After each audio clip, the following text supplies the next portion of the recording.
Next question is question number 2. Question is examine the continuity of the function fx is equal to 2x square minus 1 and x equal to 3. Same type of question है आपका, ठीक है. At x equal to 3 F of 3 put करोगे 17 आएगा.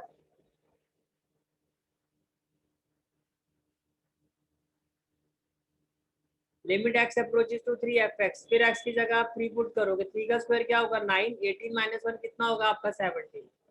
तो आप देख सकते हो limit x approaches to 3 fx f3 के इक्वल है, so it is continuous at x equal to 3, right. Next question है आपका क्वेश्चन नंबर 3. क्वेश्चन नंबर 3 है आपका examine the following function for continuity.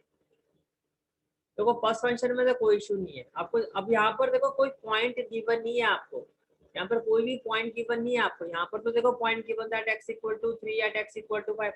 यहाँ कोई भी पॉइंट गिवन नहीं है. सीधा आपको कहा कि भाई आप इसको एग्जामिन करो, यानी कि कुछ भी गिवन ना होने का मतलब जितने भी रियल नंबर है सभी पर आपको इसको एग्जामिन करना है, राइट.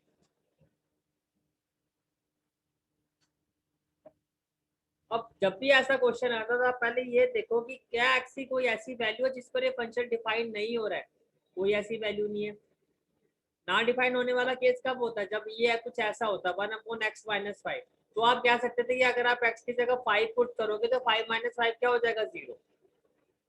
तो 5 आप पुट नहीं कर सकते. बट यहाँ पे कोई भी ऐसी वैल्यू नहीं जिस पर ये फंक्शन डिफाइन नहीं होगा. It is defined for all x belongs to real number, right. अब पॉइंट जब आपको गिवन नहीं होता तो ऐसे क्वेश्चन को देखो कैसे किया जाता है. आपकी प्रेजेंटेशन क्या होती है, let C be any real number. आपको पॉइंट गिवन नहीं है तो आपने अपने आप से एज्यूम कर लिया कि कोई एक पॉइंट आपने ले लिया सी, कि हम पॉइंट सी पर चेक करेंगे और पॉइंट सी का कोई भी real number, let C be any real number. तो at X equal to C, जब मैं एक्स की जगह सी पुट करूंगा तो एफ ऑफ सी क्या होगा c-5, यस और no. And limit x approaches to C F X क्या होगा limit x approaches to C x-5, right.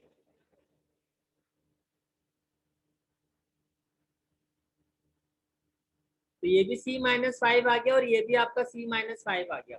तो limit x approaches to C F X किसके इक्वल हो गया एफ ऑफ सी के. तो it is continuous for all c belongs to r. Is it clear.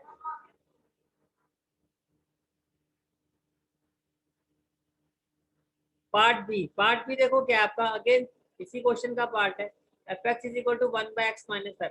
अब आपको ये समझ में आ रहा होगा कि x की जगह 5 मैं पुट नहीं कर सकता. बस 5 पे पुट करूंगा तो 1/0 हो जाएगा which is equal to not defined. Which is equal to not defined. तो यहाँ पर जो आपका फंक्शन है वो हर रियल नंबर पर आपका डिफाइंड होगा except 5. It is defined for all x belongs to real number except 5, right. Let c be any real number except 5 at x equal to c. Again c आपने point लिया क्योंकि देखो single definition और double definition point होना जरूरी है. Point के logic पर ही आप उसको डिफाइन कर सकते हो या उसको चेक कर सकते हो. बट इस केस में क्या है सी कोई भी रियल नंबर है, आपने पहले क्लैरिफाई कर दिया, लेकिन वो 5 नहीं हो सकता. 5 को छोड़ के सी कोई भी नंबर हो सकता है बिकॉज 5 पर जो फंक्शन है आपका वो डिफाइन हो नहीं सकता. और अगर फंक्शन ही डिफाइन नहीं हो सकता तो उस पर कंटिन्यूटी चेक नहीं हो सकती. फर्स्ट ऑफ ऑल फंक्शन का डिफाइन होना जरूरी है. तो 5 को छोड़ के सी कोई भी रियल नंबर हो सकता है आपका at X equal to C. तो एफ ऑफ सी क्या होगा 1/c-5.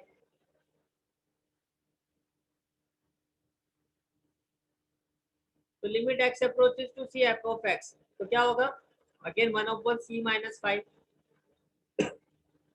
It means what limit x approaches to c fx is equal to f of c. It is continuous for all c. तो c पर c जो आपने point लिया था इसे ये क्लियर हो गया कि कंटिन्यूटी है आपकी इस पॉइंट पर. और c किसको बिलोंग कर रहा है all real number except 5. Is it clear. Part third आपका x² - 25/x+5. Can I say that अब x की वैल्यू -5 नहीं हो सकती. बस -5 + 5 क्या हो जाएगा 0.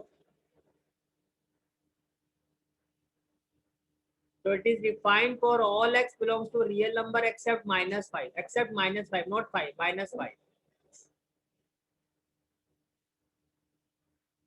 Let C be any real number except -5. At x equal to C, fc is equal to what? C square minus 25 upon C plus 5. जब आप इसको सॉल्व करोगे तो ये क्या होगा? ये हो गया आपका C स्क्वायर, 25 हो गया 5 square, a square minus b square क्या होगा? A plus b, a minus b upon c plus 5. ये कैंसिल हो गया, यही आएगा ना C minus 5, right?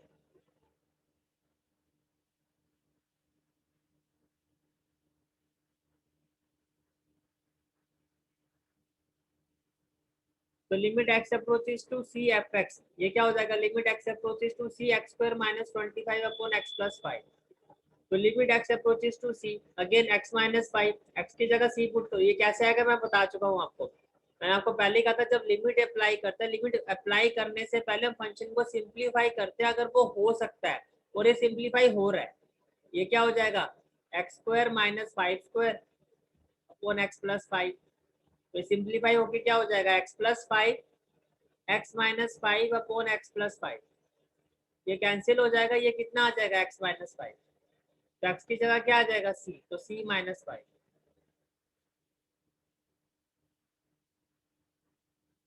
As limit x approaches to c fx, it will be equal to fc. So it is continuous for all c belongs to real number except -5. Is it clear? Next one is part D. fx is equal to modulus x minus 5. अब modulus वाले case में आपको पता है first of all x minus 5 को अगर मैं 0 के इक्वल रखूंगा तो x आपका क्या आएगा? 5. तो ये क्रिटिकल पॉइंट आ गया. अब 5 के लेफ्ट साइड में जाओगे तो up to minus infinity, right side में जाओगे तो up to infinity. Is it clear? अब देखो 5 से छोटी मैं कोई भी वैल्यू रखता हूँ, ये नेगेटिव आएगा ना. अब इसको पॉजिटिव बनाने के लिए मुझे माइनस से मल्टीप्लाई करना होगा. लेकिन अगर मैं 5 से बड़ी कोई भी वैल्यू रखता हूँ तो ये पॉजिटिव ही आएगा, तो कुछ भी करने की जरूरत नहीं है. ये क्लियर हो गया यहाँ तक आपको? ठीक है. इसका मतलब ये हुआ कि जब मैं इसको सिंप्लीफाई करूंगा, जब x 5 से छोटा है तो इस फंक्शन को मुझे माइनस से मल्टीप्लाई करना होगा, तब ये पॉजिटिव होगा, राइट? और जब x 5 से बड़ा है तो ये एज इट इज ही रहेगा, कुछ करने की जरूरत ही नहीं है. और जब x 5 के इक्वल है तो मॉडुलस x माइनस 5, जब x की जगह 5 रखोगे तो 5 माइनस 5 क्या रिटर्न करेगा? 0. तो less than greater than equal to 5 सारे हो गए आपके पास. अब इसमें क्या होगा आपका? At x equal to 5. अब इसमें लेस देन है तो left hand limit, greater than में क्या होगा? राइट हैंड लिमिट, और इक्वल टू में आपका 0 आ गया. तो लेफ्ट हैंड लिमिट में क्या होगा? 5 से छोटा, तो ये आ गया आपका 0. राइट हैंड लिमिट में क्या होगा? 5 से बड़ा. फंक्शन तो ये रहेगा, जब 5 से छोटा है तो उसके साथ माइनस लगाना पड़ेगा, तभी वो पॉजिटिव होगा बाय डेफिनेशन. लेकिन जब वो 5 से बड़ा है तो उसको हम एज इट इज लिखेंगे. Is it clear? तो जब आप x की जगह 5 रखोगे ये भी 0, और देखो जब वो इक्वल है तब भी 0 आ रहा है, तो ये कंटिन्यूअस है सब. Is it clear?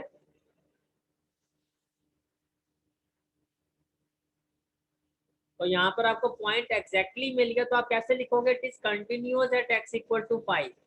तो द फंक्शन इज कंटिन्यूअस, और अगर उस पॉइंट पे कंटिन्यूअस है तो सभी पर कंटिन्यूअस होगा. Is it clear? ये आपका क्वेश्चन नंबर 3 था. Now you can note it down.